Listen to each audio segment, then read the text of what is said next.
माध्यमबाट एआईबाट curriculum development सेन्टरबाट प्रकाशित भइरहेको कसरी पावर पोइन्ट प्रेजेन्टेसन बनाउने त्यसको बारेमा चाहिँ हामी सिक्छौँ आज र आज यदि रेडी भइहाल्यो भने हामी पढ्छौँ। सबैभन्दा पहिला हामी पुरै ब्राउजरमा जान्छौँ। क्रोममा गएँ, ब्राउजरमा गइसकेपछि रुमा एजुकेसन सर्च गरेँ। मैले रुमा एजुकेसन पनि सर्च गरेर राखेको है। रुमा एजुकेसनले जति पनि हाम्रो टेक्स्ट बुकहरू छ सबैको टेक्स्ट बुकहरू चाहिँ राखेको छ है। त्यसले म यहाँ सुरु गरेँ। गरिसकेपछि अब कति क्लासमा जाने? अनि हामी एक क्लासमा छौँ, हामी एक क्लासमा छौँ, आज एक क्लासमा बनाउँ। अब मलाई सोशल बुक चाहियो, यहाँ सोशल देखिरहेको है। यो करिकुलम डेभलपमेन्ट सेन्टर बनाएको सोशलमा जाने र आजको हाम्रो पाठ भनेको आजकै पाठको कुरा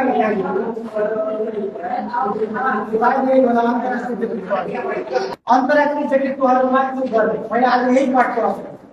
अब यो पाठ पढाउनुभन्दा पहिला पावर पोइन्ट प्रेजेन्टेसन बनाउनुभन्दा पहिला मैले यसलाई डाउनलोड गरेँ। बुक चाहिँ यहाँनिर आयो, यहाँनिर चाहिँ छ नि यो बुकमा चाहिँ छ देखि आयो चाहिँ यहाँनिर हेर अहिले अब म यसलाई डाउनलोड गरेर राख्छु। डाउनलोड गरेँ। अब डाउनलोड गरेर गएर डाउनलोडेड फाइलमा बसिरहेको है। अब म अर्को चाहिँ अब यसमा चाहिँ के गर्नु नोटबुक एले नोटबुक एले यो खोल्ने नोटबुक एलेको फर्स्ट लिङ्कमा गएर क्लिक गर्ने।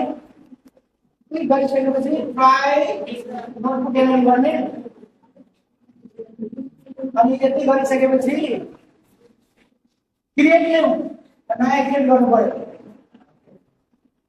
क्रिएट न्यूमा गइसकेपछि अब हामी एड सोर्स अघिको डाउनलोड गरेको एड सोर्समा जाने, एड सोर्स गर्ने। अब एड सोर्समा गइसकेपछि हामीले यसलाई अपलोड गर्ने। गर्ने दिस टाइम फाइलमा जाने। यस यो यही मैले डाउनलोड गरेको है। यसलाई क्लिक गर्ने। यसलाई क्लिक गरेर मैले सिलेक्ट गरेँ। अब सिलेक्ट गरिसकेपछि मलाई चाहिँ यसको ल्याङ्ग्वेज चुज गर्नु पर्यो। ल्याङ्ग्वेज यहाँबाट आउँछ आउटपुट ल्याङ्ग्वेज। मैले नेपालीमा नै बनाउनु खोजेको है। आउटपुट ल्याङ्ग्वेज नामे अनि मैले अलरेडी नेपालीमा सर्च गरेर राखेको छु। अघि मैले बनाएको त्यसपछि नेपालीमै गरेँ। अब यहाँनिर slide deck power point presentation बनाउने, अडियो पनि बनाउनु छ, माइन्ड पनि बनाउनु छ, फ्ल्यास कार्ड बनाउनु छ, क्विज बनाउनु छ। यो च्याप्टरको इन्फोग्राफिक बनाउनु छ र टेबल बनाउनु छ। अब म यसलाई पनि क्लिक गर्छु। यसलाई जेनेरेट गर्छु। जेनेरेट भइरहेछ है, भइरहेछ। त्यसपछि म क्विज पनि जेनेरेट गरिदिन्छु। जेनेरेट हुँदै जायो क्यामेरा भइरहेछ होइन। इन्फोग्राफिक पनि मैले जेनेरेट गरिदिन्छु। इन्फोग्राफिक पनि जेनेरेट भइरहेछ होइन। भइरहेको छ मैले गरेँ होइन। स्लाइड डेक पनि गरेको, क्विज पनि गरिरहेको होइन। क्विज पनि भइरहेछ।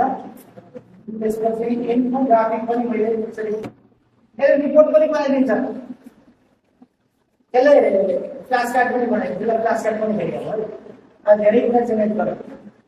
डेटा टेबल पनि बनाइदिन्छ। यो पनि हेर्नु के फरक पर्छ। यो पनि बनाइदिनु होइन। अब एकछिन यसले टाइम लिन्छ। अघि नैको हामीले स्लाइड जुन पावर पोइन्ट प्रेजेन्टेसनको स्लाइड चाहिँ होइन नोटबुक एलेनको चाहिँ एआईले बनाउन टाइम दिइरहेको थियो। अब बनिसकेपछि यस्तो देखिन्छ है। जसमा पहिलो दोस्रो स्लाइड यसरी देखिन्छ, तेस्रो स्लाइड यसरी देखिन्छ, चौथो स्लाइड यसरी देखिन्छ होइन। यसरी चाहिँ पुरै स्लाइडहरू चाहिँ यहाँनिर पुरै स्लाइडहरू छ। अब यो स्लाइडहरू एकदमै राम्रो स्लाइडहरू छ। यो स्लाइडहरू युज गरेर पढाउँदाखेरि विद्यार्थीहरू चाहिँ प्रश्न हुन्छ होइन। अहिलेको जमाना एआईको जमाना हो र एआईबाट हामीले चाहिँ पढ्नु पनि पर्छ र पढाउनु पनि पर्छ। अनि किताबको अभावमा छटपटाइरहेको थियो। जहाँ साइन्स सब्जेक्टमा चाहिँ जानु पाएर छटपटाइरहेको थियो। यस घटनाले ड्युमालाई अत्यन्त दुखी बनाएर मानव सेवाको मार्गमा डोर्याउने चाहिँ उनलाई प्रेरणा आयो। अब यसको क्वेसनतिर जाउँ है, हामी क्वेसनतिर जाउँ है। ल अघि नै मैले यसको आन्सर आइसकेको छैन। अब अर्को क्वेसन चाहिँ हेनरी ड्युमाले सन् 1859 मा इटलीको भ्रमण गर्दा कुन देशको बीचको युद्ध थियो?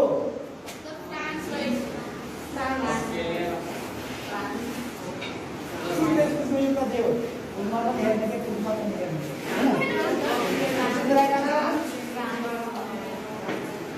अस्ट्रिया र फ्रान्सको बिचमा छ है। अस्ट्रिया र फ्रान्सको बिचमा छ। होइन, द्याट्स राइट। ड्युनाले सेल्फ लिएर अस्ट्रिया र फ्रान्सको युद्ध गरेर त्यसबाट उत्पन्न मान्छे कुरा। अब म पोइन्ट आउट गर्छु है। अब म पोइन्ट आउट गर्छु। म पनि विद्यार्थीहरू ओके।